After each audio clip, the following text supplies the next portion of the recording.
Do it the other way. There you go. In his face.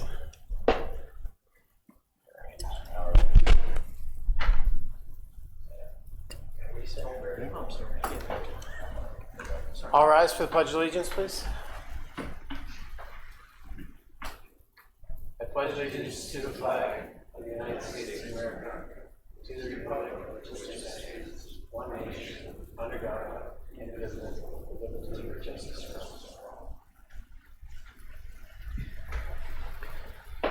Thank you, everyone. Thank you, everyone, for coming. This should be a fairly short meeting on our end. No announcements, no confirmed appointment, no solicitor report, no planning, no engineering. Right to unfinished business. So what we have is Caitlin, who is currently our zoning and code enforcement officer. She's going to present something to us as a proposal to help us with our permit process. So it's all you. Good evening. My name is Caitlin. For those who don't know me, I'm the zoning officer and building code official here in Hilltown. Tonight we're going to go over a proposal to upgrade our current permit management software. Right now we have a desktop-based program that only manages permits. We obtained a proposal from Tracer. Tracer is a local asset management software company. They do a lot in our neighboring municipalities in Bucks County and Montgomery County, also throughout the state and other places. Tracer offers a management of permits, work orders, reconciles finances related to township assets. It also offers an online permit application portal, so applicants would not need to come to the counter. They could come online. So they offer so many other options that can be individualized to Hilltown Township's needs. So here with me tonight is Brian Burdell. He's the COO of Tracer. He will discuss the software and the proposal. Thank you. Thank you, Caitlin. Good evening, everyone. I'm just going to give a quick run through. There's 5 slides. I'll go through them pretty fast, but if there's any questions, obviously I'm here to answer those as well. And then Caitlin's going to give a brief demonstration on how Barry I's kind of been using Tracer over the years with a number of their clients. Tracer it is spelled out, but it is an acronym. It stands for Tracking Real-Time Asset Infrastructure Systems and Reporting. I don't remember that, but I just like to bring it up, and that's why it's basically an acronym, and that's why it is spelled that way. But Tracer overall, just a brief history. I started at McMahon Associates Engineering when I graduated from Penn State in 2000. And during that time, we started doing custom software development with GIS-based, so mapping-based for different municipalities, Solebury, Upper Merion, Hamilton Township, New Jersey. And we developed a product that was really customizable and fit, especially in Pennsylvania, the sizes of municipalities and the number of staff are so different. What we did with Tracer to make it a little bit easier for varying scales and size of municipalities is made it really customizable to work with the workflow of the township and the staff within that township. So we don't kind of force you into our model, but we do make suggestions based on what other clients your size are doing. And when we set the application up, we build it so it's kind of unique to the township and hopefully unique and easy to use by the end users. I'm gonna go to the next slide real quick. But before I get there, I did want to mention, when I was mentioning the custom software development, we broke free from McMahon Associates in 2019, so we are our own entity now. We've got about 10 employees. We're all in southeastern PA. Our office is in Plymouth Meeting. We work hybrid model, half home, sometimes in the office. We have about 85 municipalities now, most of them in Pennsylvania.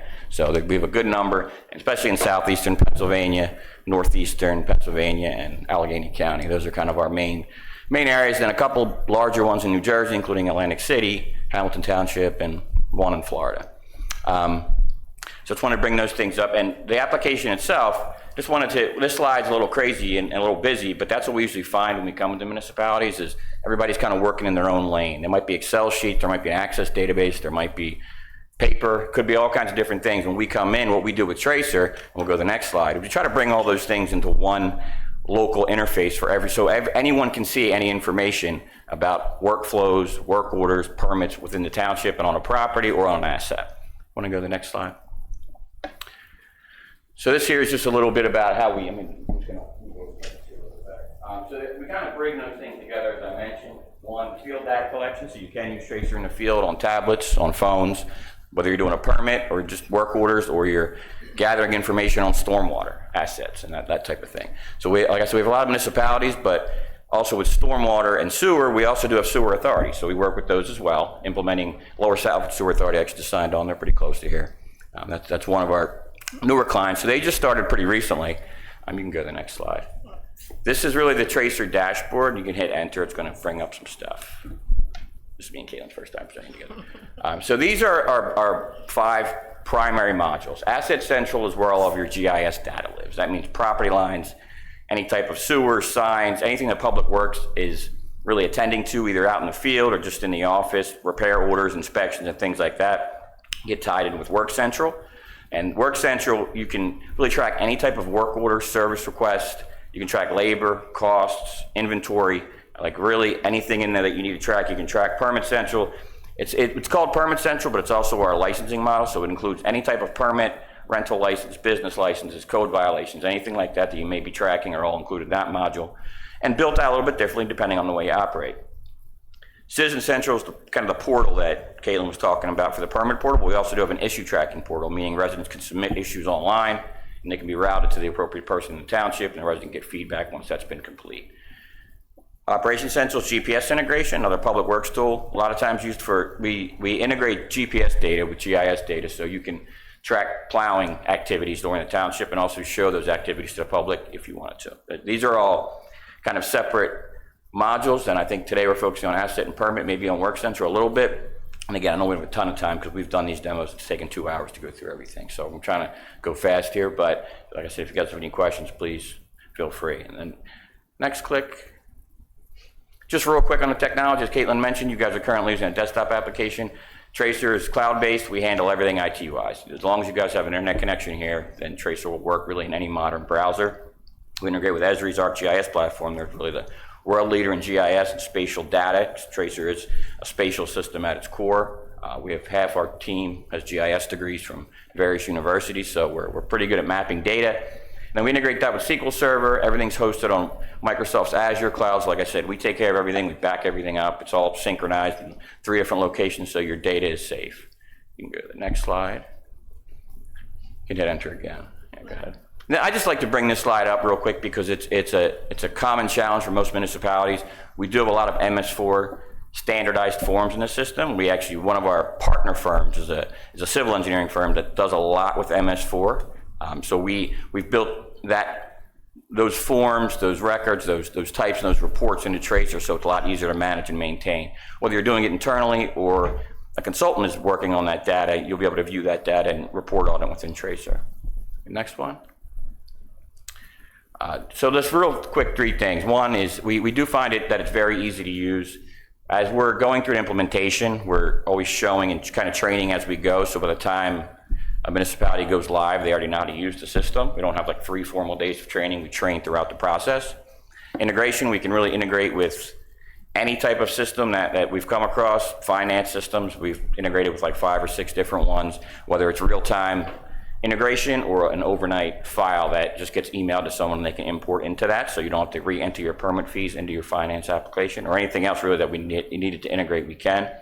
And then costs, we're going to talk about that today, but instead of a huge upfront charge and yearly maintenance, we do it as software as a service, which means it's a monthly fee that the township can eliminate at any time. So if you're not happy with the product after a year, you just tell us you'd like to move on, give your data back, or whatever we were doing. Nobody really does that, but if you did want to, you could leave on your own accord. Now that's in the proposal.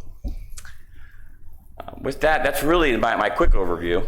Like I said, I think Caitlin's going to jump into some other things, but if you guys have any questions for me, I'll be here until the presentation's done.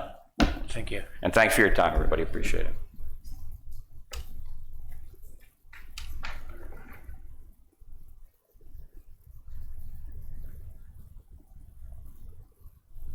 All right. So this is what I was talking about, submitting an application online as an option here. So this is, for example, Lower Providence. They have an online submission. It's on their website. They go to submit. And this is generally what Tracer's portal looks like. So, for example, I'm not going to fully go through, but I'm just going to take a guess. What is it? 3036 And it starts popping up. There you go. It's thinking. It does find the parcel number, and then you select what type. So we're gonna make this a residential building permit.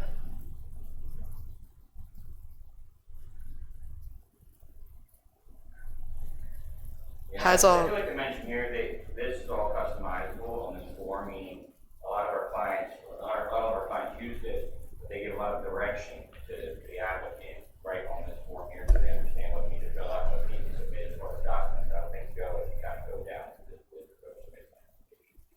Right. So they would write in their work description, address, all the typical information that would be on an application. And once they submit, also they would upload their plans as a PDF, which we do require PDF plans as it is now, but it would be required, and they could do it in one fell swoop here. I'm not going to go through everything, but like you said, it's customizable, and then it appears on the internal side for us for processing. So here I have the internal side for Lower Southampton. They gave us permission to use their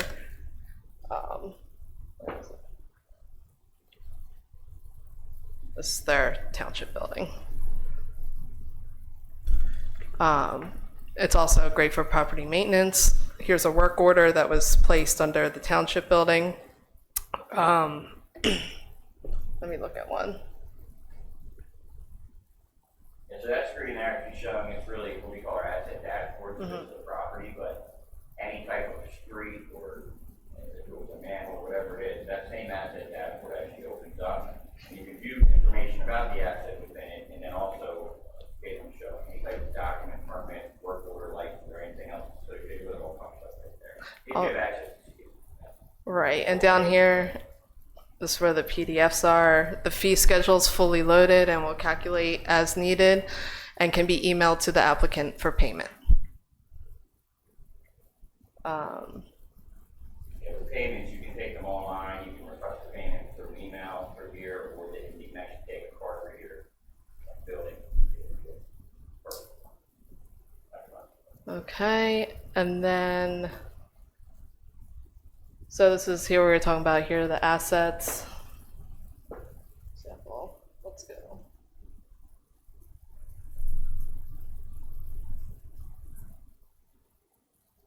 You see the water lines, the hydrants, all that's loaded. I just turned that one on. We could keep going.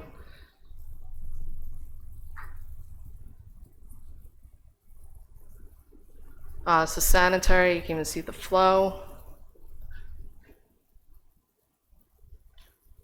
Over here is Work Central. This is where we would put any work orders.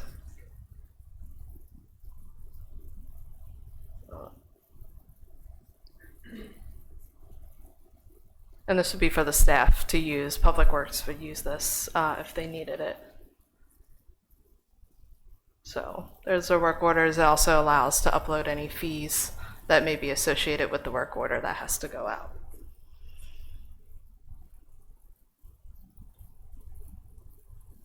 And here's our permits. We have zoning, UCC. They have many more different permits and licensing types than we do here at Hilltown, but like I said, it's all customizable for what we need here.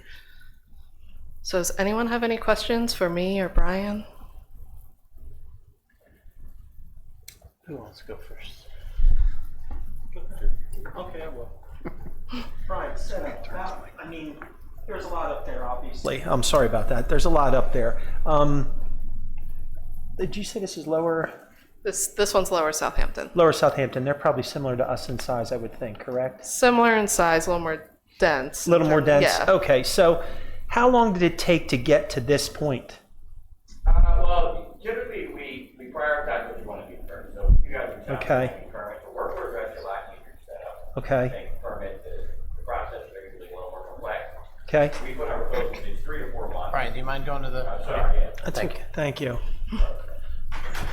Typically, the typical setup time is 3 to 4 months if we have good communication between the two groups. Sometimes teams get busy internally and we can't necessarily get forms approved and things like that. And Right. that, so, but I do like, typically it's 3 to 4 months as long as we're moving quickly back and forth with each other. So it's taken longer, it's been shorter, but usually depends on the communication between the two agent parties.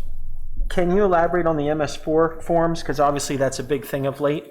Yeah, I mean, I could even show you some if you want to see them, but basically we've taken, so we have some standard DEP required forms already built within Tracer. The one thing with Tracer is any form type that you need to build and any field type, drop downs, whatever it might be, anything and you need to report on, we can build those forms typically within a day because it's all just configurations. We're not writing code to do that. It's configurable. So like I said, the forms that we have, the work order types, and even the stormwater fields and things like that, especially with, like I said, our LSSEs, our civil engineering partner, they helped us build all of that, and they actually help us consult if townships need it. They help us kind of pull things together, pull information together if they don't have it. So that's really how those are done. I mean, we have standard forms, but again, I don't think we have one form that everyone uses, but we have one standard form that we can add to and remove fields from. Like that. That's how we do those. Okay. So we do have a good amount of experience in building those forms. So we have templates we can show you, and you could say, we like that template, or we want to change this and modify this. Because that portion of work done in Hilltown is handled through our engineer. Obviously, that's something that if we just chose to go this way, that's something I would like him to take a look at. Sure. Who's and your work, engineer? Wynn Associates. Okay. Tim Fulmer. I don't know if you know Tim or not. I do. Okay. A little bit. Okay. But I'm sure, and we do allow access for other engineers or anybody else to access Tracer, but with our Esri integration, typically what they will do a lot of the time is if they have your MS4 data, your stormwater data in GIS format, they can upload it and then it can be downloaded right into Tracer automatically. So they can, and they can do that on a regular reoccurring basis. We work a lot of different, haven't worked with them directly on this, I know they are, but like Gilmore and Carroll and a bunch of other, Arrow, a bunch of others have LSSE, have access and do work regularly within Tracer. Have they had good luck with it? Have they given you any feedback with respect to it? No negative feedback. It's all been positive. So usually with software, you get some positive, but if it's negative, you hear it a lot sooner than you do positive. Would you say that has helped them with respect to the MS4s? Have you gotten any feedback with that, or? Sure, yeah, but definitely, because you do need some way to track it. I mean, you need a mechanism to track it and report on it, and this is proof that you're tracking and reporting on it. So it definitely does help, but someone does need to manage the information. And if it's the engineer and you guys don't do any inspections or anything like that, that's fine. They can get that information in here. But it's all been very positive. That's actually why I threw that slide up, because I know it's a challenge for a lot of communities to handle that data because they don't necessarily have a way to do it. But this can help. Now, with respect to the hands-on that you mentioned, is that time in here? Is that time out of the office communicating through? Back and forth, how does that work? Typically, we have a meeting. What I like to do in our implementations, we have a standing, we always start off with kickoff meetings in the township. But as we go, we have a lot of people close to here, so it's not a big deal for us to come here. But we try to have a standing meeting every 2 weeks during implementation. So that's our process. We have a kickoff meeting, and then a standing meeting with staff and the people who will be using the system, and anyone else who wants to be involved, every 2 weeks until the project's committed. So that communication happens in between. Anytime we have a meeting, we typically have things done, we have them developed, we show staff and whoever's using it what those forms are and how to access them. Then they do that, and then they give us a review and more or less a sign off for any changes that they want within those forms. So that communication, and typically a lot of that can just be done via email and remote, but I always definitely try to keep those 2 week meetings just to make sure it keeps going. With respect to putting the info into the system, do you handle most of that? Is that the staff? How does that work, or combination? Well, initially we'll import any existing information that you might have. So from your existing permit program, if you want to transfer that data over, any GIS data, we handle that at first.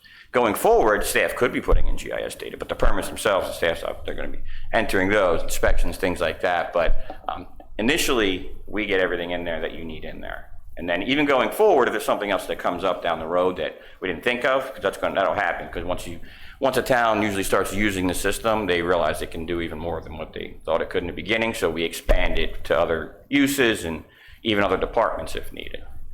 Like I know Northampton has, their police actually use that. I was talking about issue tracker. It's a real simple way to submit issues via GIS and mapping. So they use that when they go around town to submit stuff for public works, like if lights out or signs down or something. That way they're not using like a Post-it note or whatever paper is going on. So that helps with that too.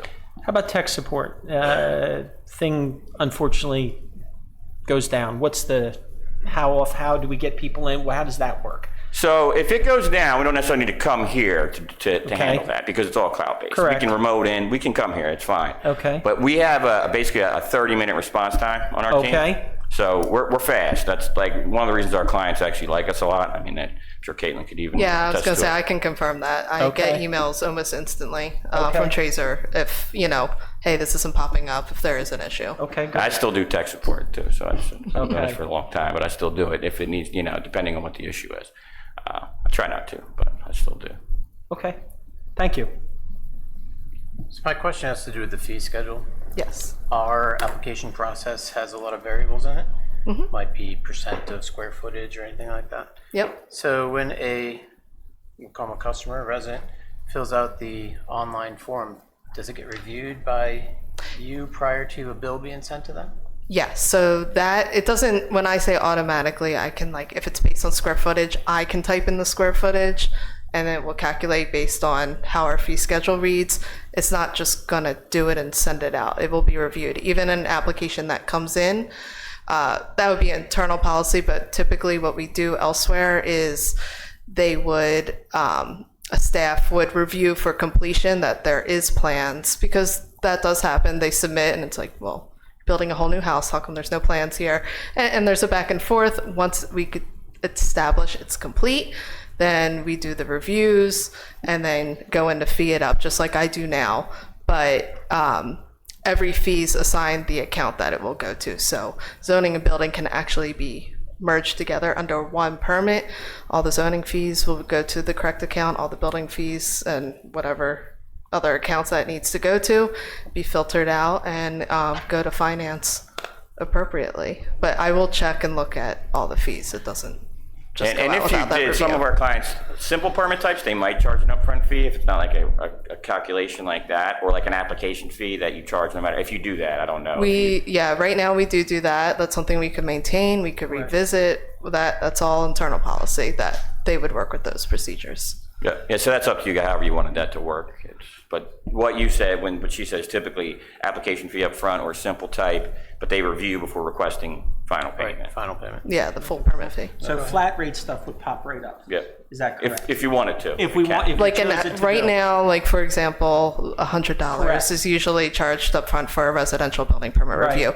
We could still do that here. Okay. Determine it's complete, charge the 100, and they would take that in when they filed the application, and then I would do the permit fee after it's approved as normal. Sorry. Yes. That's fine. Jump in. And does that include escrows? It does have an escrow management. I don't know if Brian can talk into how that Yeah, works, but we it do. does manage It's escrow. not as widely used as some other things, but we do have it built in. We have an escrow management tool that can basically, you can enter, and if you enter the amount in that was taken off the escrow, it keeps track of that, and you can send monthly letters, like what the escrow balance is to that client. We have like a printable report that can do that. So we can manage escrows within the system. We can, depending on how you guys manage them now, just to make sure that what we have lines up with that, but it's definitely possible. Okay. And most of the correspondence is through email to our residents? Yeah, and you can email directly from Tracer, and it comes from your account, though. So if you have a permit or something, typically that's what, so if you're on a permit and you click email, it can email the applicant, it'll bring up their email address within Tracer. It can attach the permit or any documents, any information you want.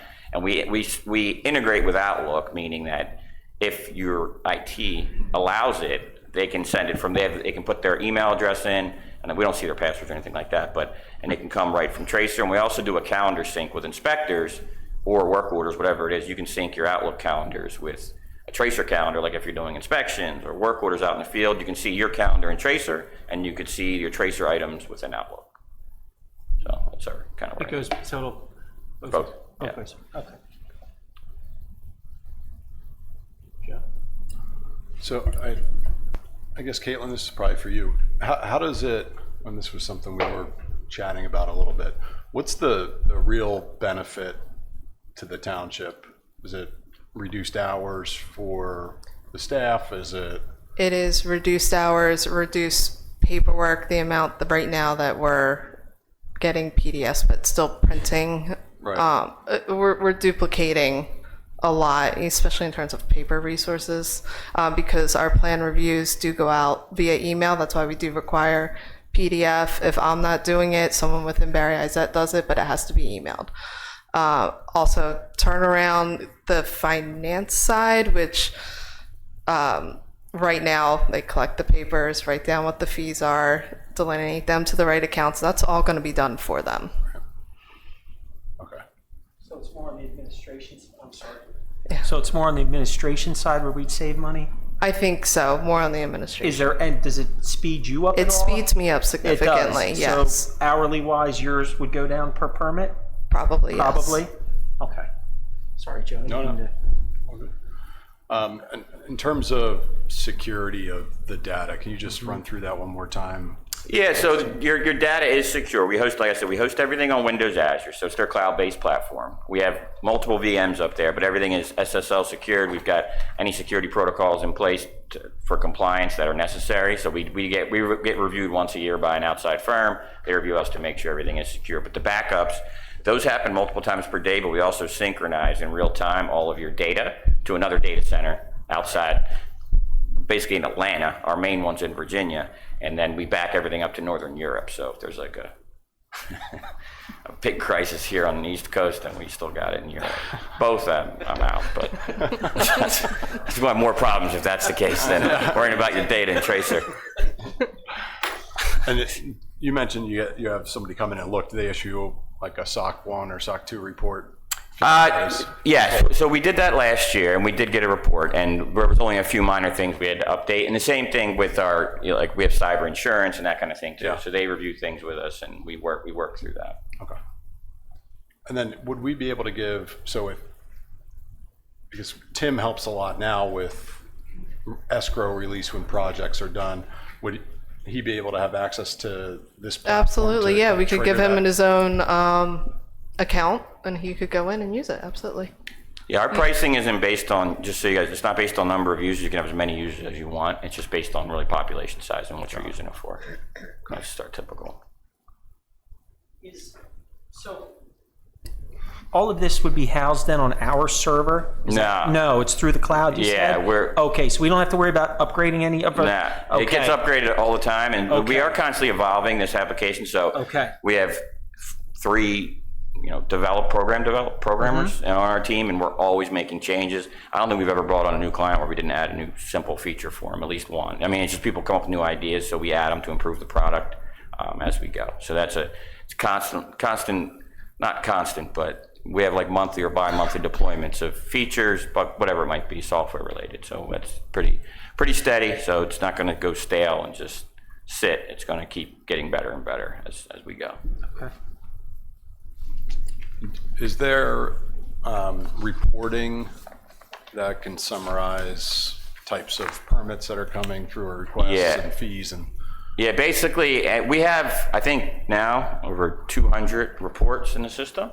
So what we basically do during implementation is see how you guys are using it, and then we can, some of our clients have 25, 30 reports, some have 5, depending on what you need it for. So there's tons of reporting in there, and we typically just give you some examples of what we have, and if you tell us what you need, but we probably have reports that you don't have now. That might even be a little bit better because we've worked with so many different towns developing those. So we typically share those during the implementation and say, which of these would you like? Would you like anything different? Would you like this changed a little, in some fashion? So we have a full-time report developer too that just does those all the time. Okay. And Caitlin, would this have any benefit for right-to-know requests? Because I think. Oh yes, it compiles a lot faster. We would have to figure out where we could pull it from here, but if we need anything with timeline, date stamps, that will all be in here. Yeah. Usually all plans, permits, certificate of occupancies, they're all going to be in the property file as is. We've been getting a lot of solar requests lately. Yes. So it's been, someone's going around with those. So we do those a lot. We handle right-to-know reports. Okay. And if we don't have one and something comes up and you need it, someone can spit out the data for you real quick if you need it. Yeah, we have certain agencies that put a right to know request every month for the same thing, and I know some places just have a report that runs ready to go because we know it's coming in the next month. All right. Yeah. Yes, I think we're talking about the same one, yes. Yes, we are.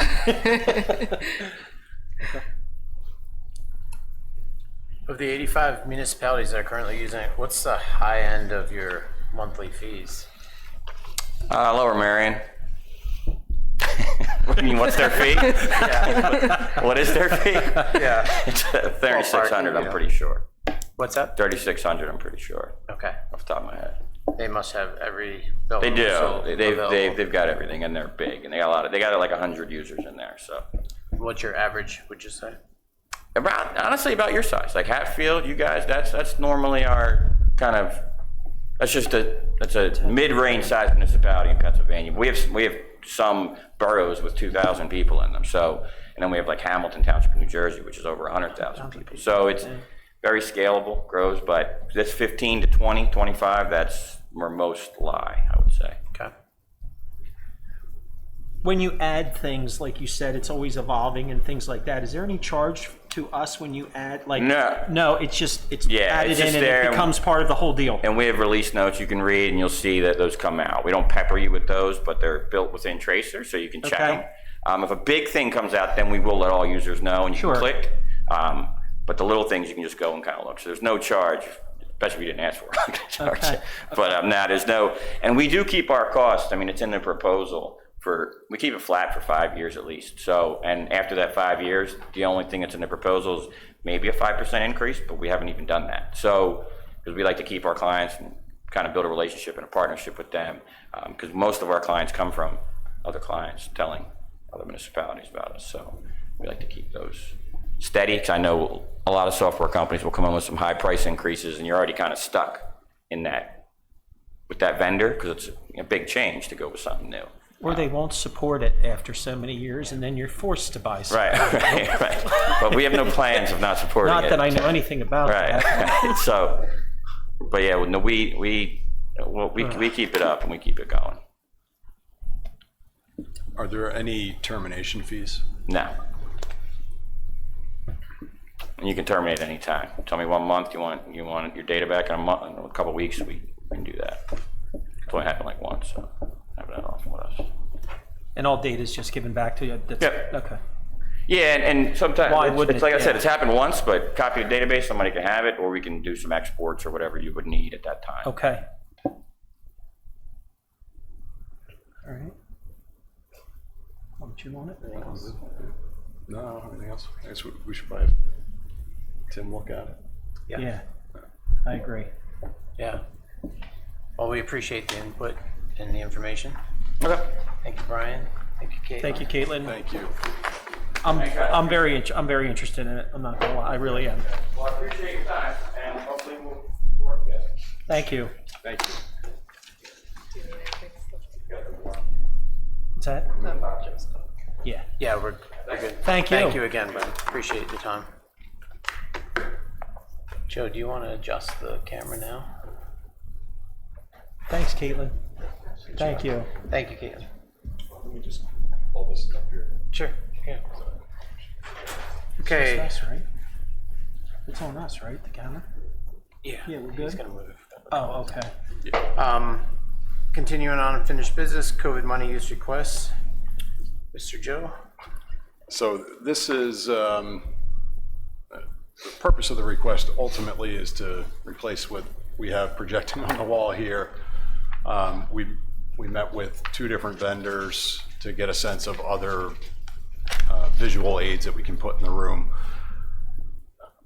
Ultimately, a projector doesn't really make sense given the layout of the room, plus the technology tends to become outdated fairly quick. So there's 4 different proposals here from 2 different companies. The first one is just to get a sense of what's out there, and basically that proposal, which is almost $39,000, would replace the logo back behind us here and be a full wall of TV screens that all connect together. So that's kind of the newer version of a projector screen is a TV wall. Now, the first vendor that is listed, ZNH Technologies, they do a lot of this in big conference centers and things like that. They don't include electrical in their installation, so we'd have to get all the electrical done in addition to what these numbers are. From there, it's basically the next best option that we have is TVs on the sides of each side of the room facing out so everybody can see it. Their first proposal was 4 TVs of 86 inches each, which everybody sees that map there. That's actually a little bit smaller than an 86-inch TV. So they were suggesting 4 of them at, that would be $24,000 for installation, excluding electric again. 2 TVs is $13,000 or almost $14,000 through ZNH, again without electrical.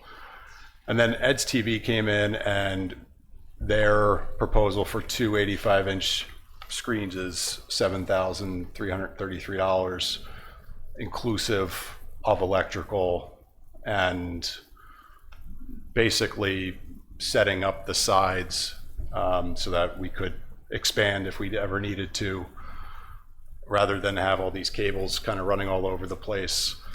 People should be able to project into the TVs through Bluetooth or connect directly into the system and then tie into the screens that we have as well. So ultimately, my recommendation would be to go with Ed's. I think they've done all of the, at least the most recently, the speaker work in here, so they're familiar with the system. It's an all-inclusive number. They've been great to talk with. And to me, that makes the most sense. So, any thoughts on? These TVs would not be flush, they'd be angled out? They would, yeah, they would rotate. So And then they could rotate, okay, yeah, great. Yeah, and so the other benefit of the whole project, as well as, I know Chief Englehart's here, and sometimes they do trainings or would like to have other municipalities come in and do training. We would have a little bit more technology now, and maybe we can get some more people in here using the room. We've used Ed's over at the Water and Sewer Authority. We've had really good luck with them. So Yeah. if that's what, I'm in favor of that as well. Okay, well, let's do a motion then, and we can approve it. And thanks for looking into that, Joe. Yeah, All of of course. this, appreciate it. No problem. Yeah, it was a lot of work done. Yeah, I appreciate you doing it in your interim role. So can I get a motion to approve 2 85-inch TVs from Ed's TVs to the price of $7,333? So moved. Is there a second? I will second Joe's motion. Any discussion? All those in favor? Aye. All right. That would be great. All right. Thanks again, So Joe. that should be done before the business meeting on the 28th. Okay, great. Based on their scheduling. So. Okay. New business, non-supervisors comments? I have none. I do. So Penridge High School has a group called the Unified Club, and it's an organization that raises money for Special Olympics. And every year they have something called April Showers. This year is on April 28th, and essentially what it is they bring in a bunch of fire trucks and spray water over a roadway, and the kids get to run through it. And they raised over $10,000 for Special Olympics this year. And there were about 400 students, everything from kindergarten all the way up to 21-year-olds, and different mental brackets. There were about 100 adults that attended. And I just want to thank Chief Engelhardt and our police force. They sent, for the first time ever, I believe, a police officer, actually 2, to the event. And I just greatly appreciate it. This is near and dear to my heart. I have a son that runs through about 18 times. And I just want to say thank you very much for allowing our officers to participate in that. I think it's an amazing event, and I greatly appreciate it. Okay, public comment. Now, obviously there's a few people in here. It's like a wedding where the groom has no family. I assume that you guys are probably here to speak on the Garland issue, and I just want to make a quick comment prior to that. Zoning has not come out with their official report yet, so we are probably most likely going to refrain from comment. And just so you know, the process, the way it works is when zoning does come out with their official decision, then if you have party status, you are able to appeal. Osceola Township has party status, as well as I believe there are several residents. Just so you know where we sit. Thank you, sir.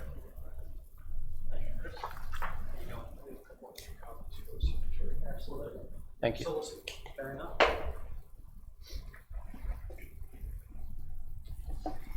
Good evening. As you stated, Chris Engelhardt, 808 Blooming Glen Road.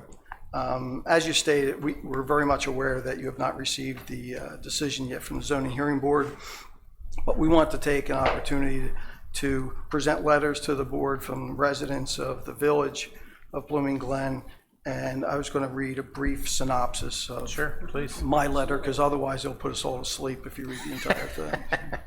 As you know, the board opposed the zoning application of Leah Garland to increase the impervious surface on the property she owns and or owns in conjunction with her parents, located at 1279, 1281, and 1283 Route 113 in the village of Blooming Glen, which would allow her to greatly increase the size of her parking lot. The zoning hearing was held on April 4th of this year. In the end, the zoning hearing board voted unanimously to allow for the increase of impervious surface. Although we have not received the official written decision, it was clear the zoning hearing board approved the request, but there were some nuances to the decision that will not be clear until we're able to review that decision. The zoning hearing board ignored the concerns of the residents and the board, and we believe made a flawed decision. As such, we implore the board to appeal the decision of the zoning hearing board when it is received, which we believe was wrong in its legal conclusion, wrong for the residents of Blooming Glen, and potentially creates a precedent for using separately deeded properties conjointly.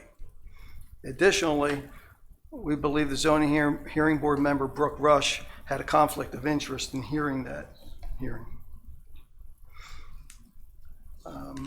Garland admitted under cross-examination that her business has expanded while at its current location. That admission makes her request for a variance a strictly self-imposed hardship, and that should not be borne by the residents. She knew or should have known that there were limitations on these properties before she bought them. Garland claims this project is intended to improve the safety for her tenants and patients. That has always been within her ability to address, but she has failed to do so for years. She could have installed stormwater management and paved the parking lot long before this, but opted to instead allow it to deteriorate so she can now claim a hardship. Garland's business has outgrown the current location, which is a great thing for her, but not the village. There is no tangible benefit to the residents of the village of Blooming Glen. She claims this will improve the village, but that is just not true.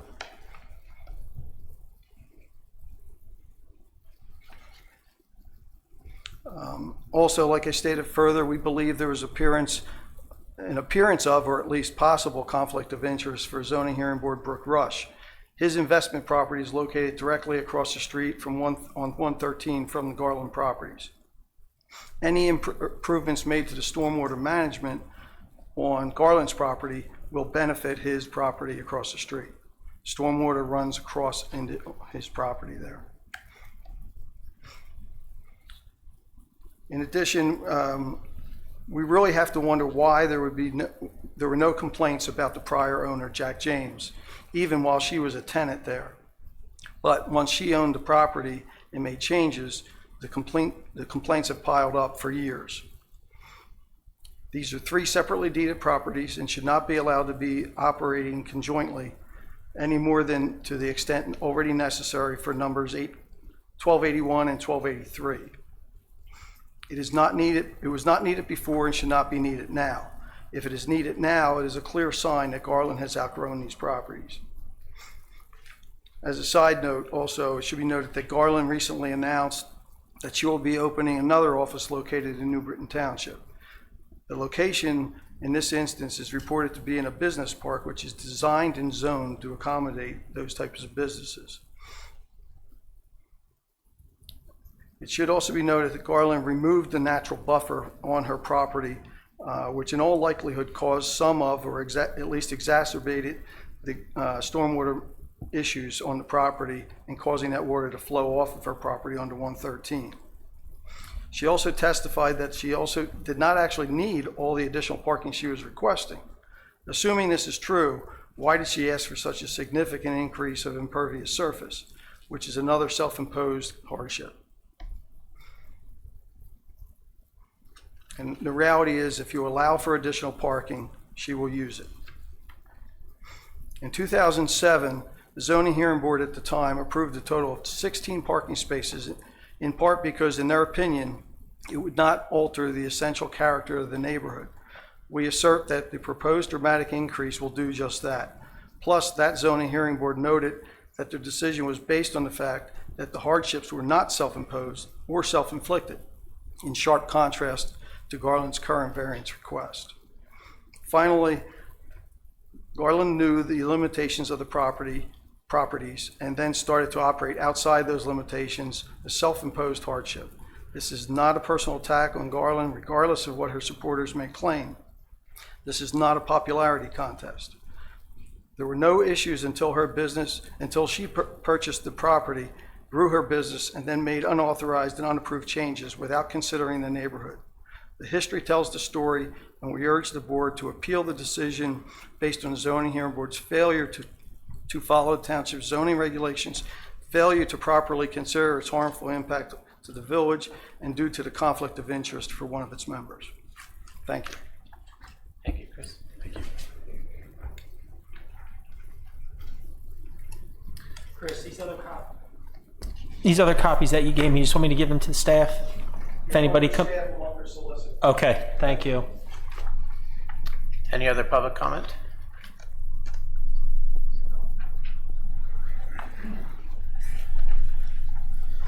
Come up, state your name.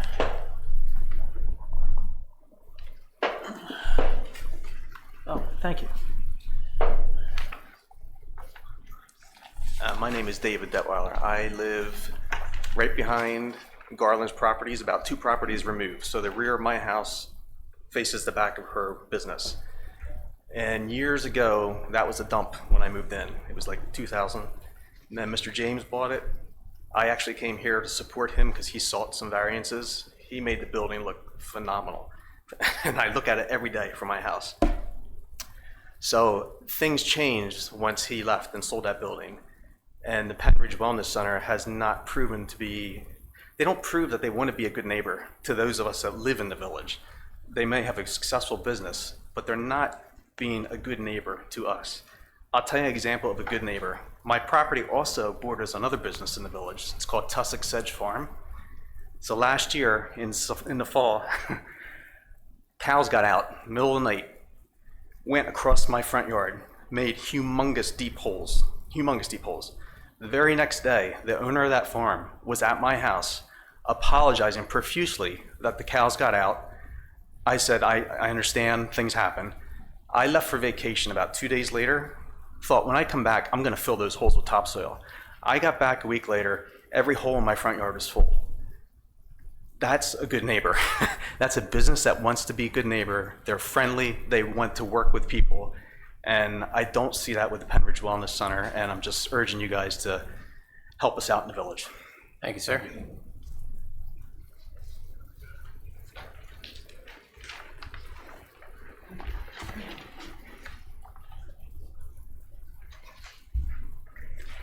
How you doing?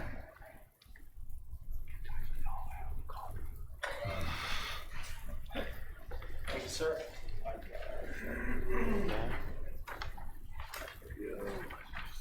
Thank you. We'll get you out of here. Extras can go here if you have any. Sure. That's fine. Yep. Thank you. Thank you.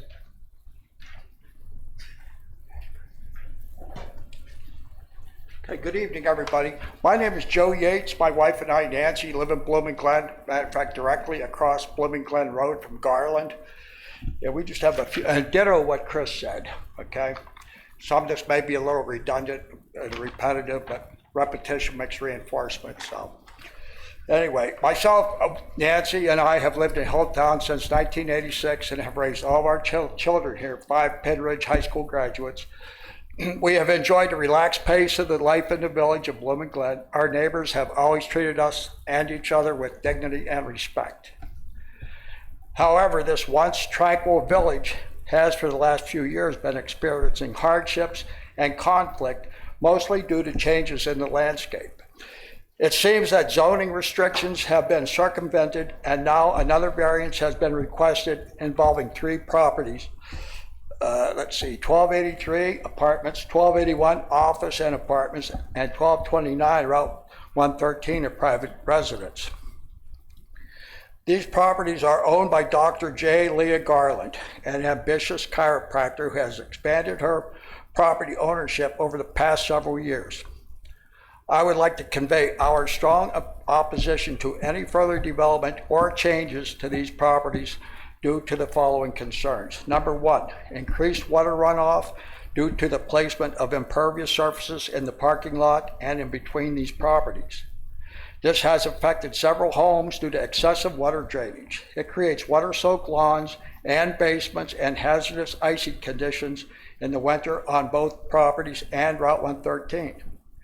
Lighting, which is invasive and disruptive to neighboring properties.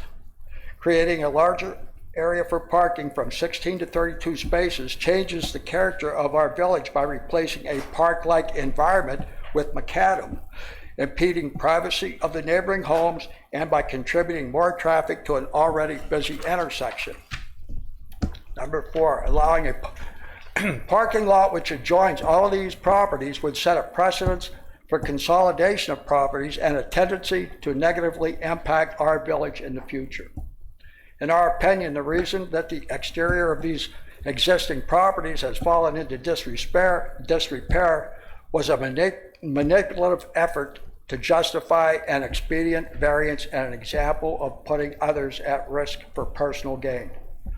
The previous zoning ruling circumvented by Dr. Garland has created distrust and discontent among the residents of Blooming Glen. Example, see 2018 zoning ruling regarding property 1281 when a similar tactic occurred.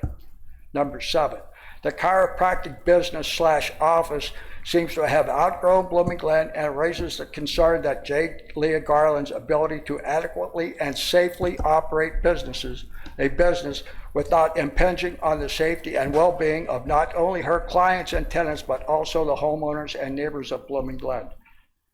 It is no wonder that the residents of Blooming Glen are strongly objecting to a zoning variance.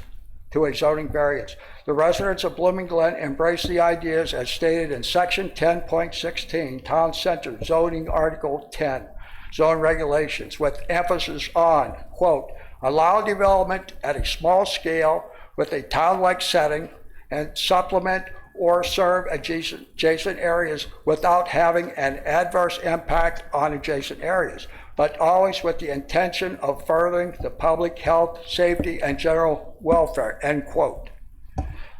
We respectfully ask this board to take the concerns into consideration and to deny any further development or changes to these properties or approval of this zoning request. Thank you. Myself, Joseph Yates, my wife, Nancy Yates. Thank you. Thank you.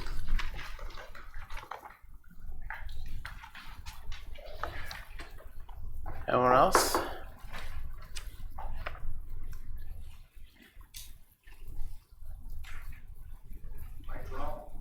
Copies off at the office, or Yeah. at the office to office? Just so you know, if you did drop a letter off, we do have copies of it. Just- Okay. Yeah. So these are, Yeah. they're Yeah. copies of copies. This is. We'll give them to the ladies so they can have it. sure.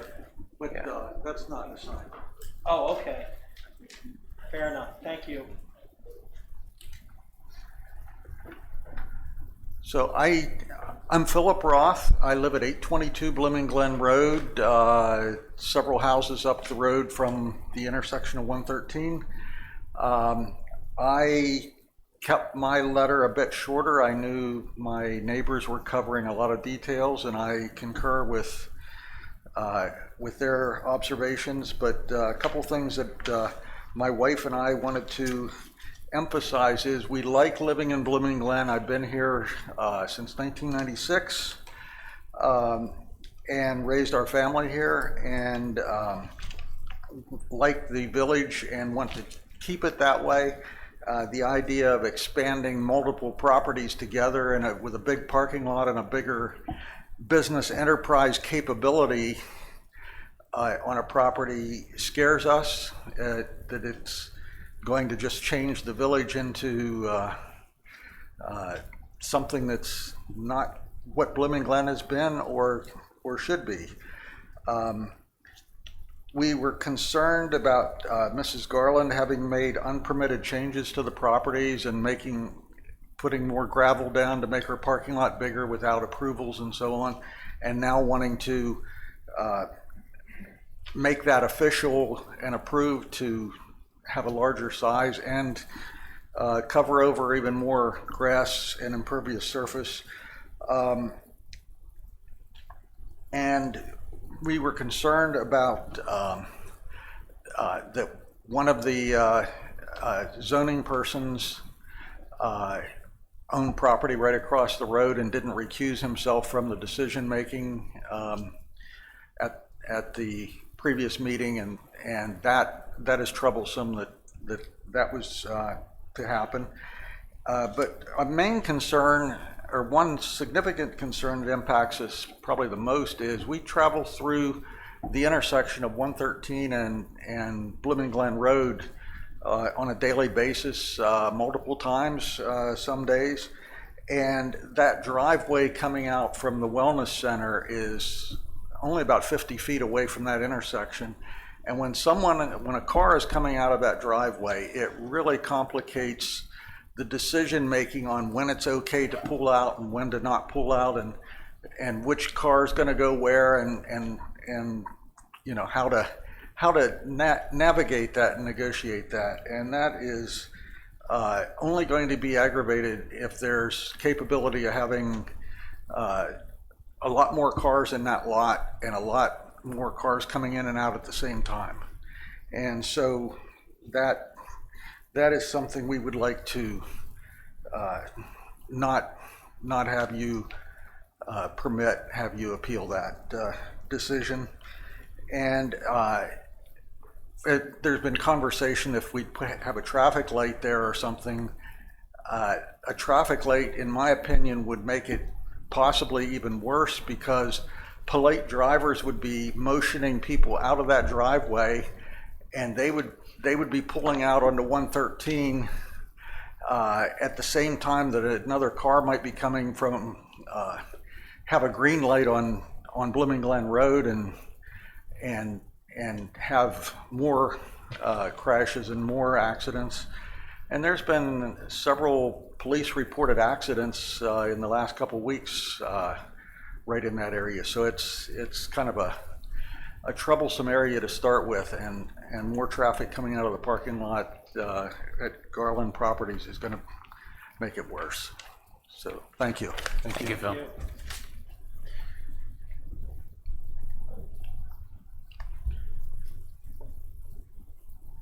Anyone else? I think we have a pretty good interpretation of what's going on, in your opinion.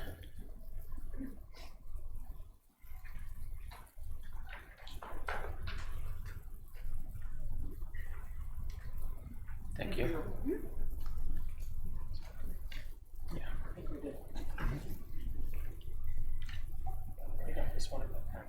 You have this one? You do, yes.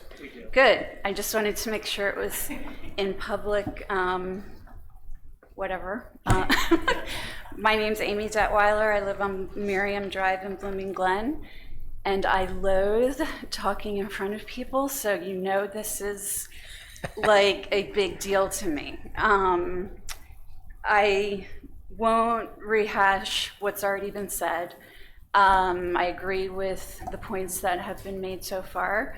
I think the main point that I would like to make is that shortly after, I guess, the verbal approval from the zoning board, Ms. Garland announced that she was opening her second location in Chalfont.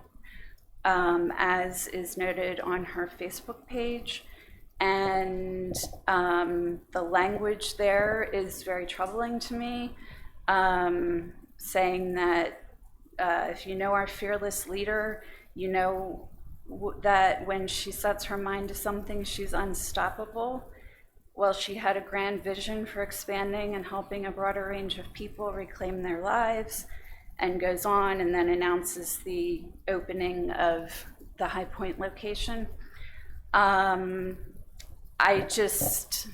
me, common sense would say, why do you need to expand Blooming Glen now if you're opening a second location? I would think that 2 locations would be adequate enough to service her current clients plus any additional clients that she plans on taking on. So that's my opinion. Thank you. Thank you. Good job, by the way. All right, anybody else have another point that hasn't been said?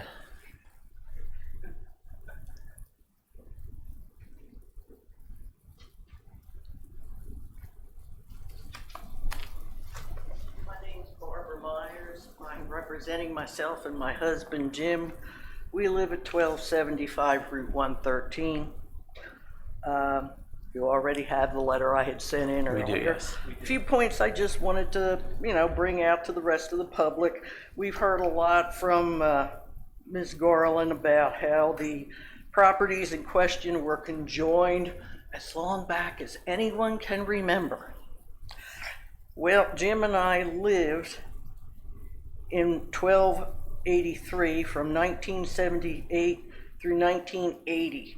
This building was owned by Mr. Darrell Frankenfield. Building number 1281 was owned by Mr. Edward Kraft.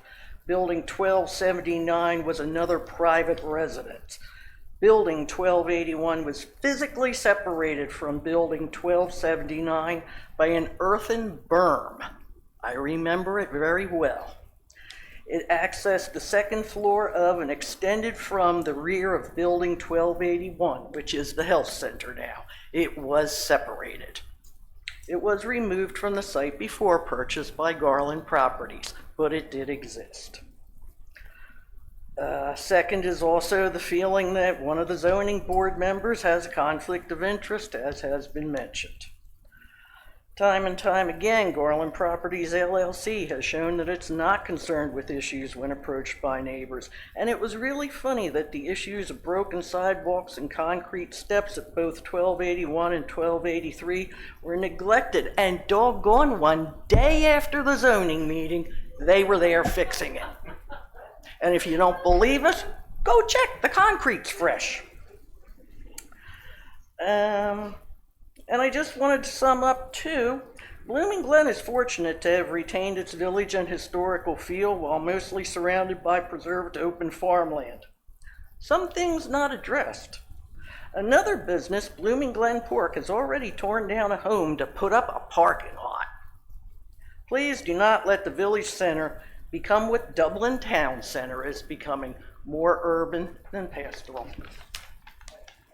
Thank you.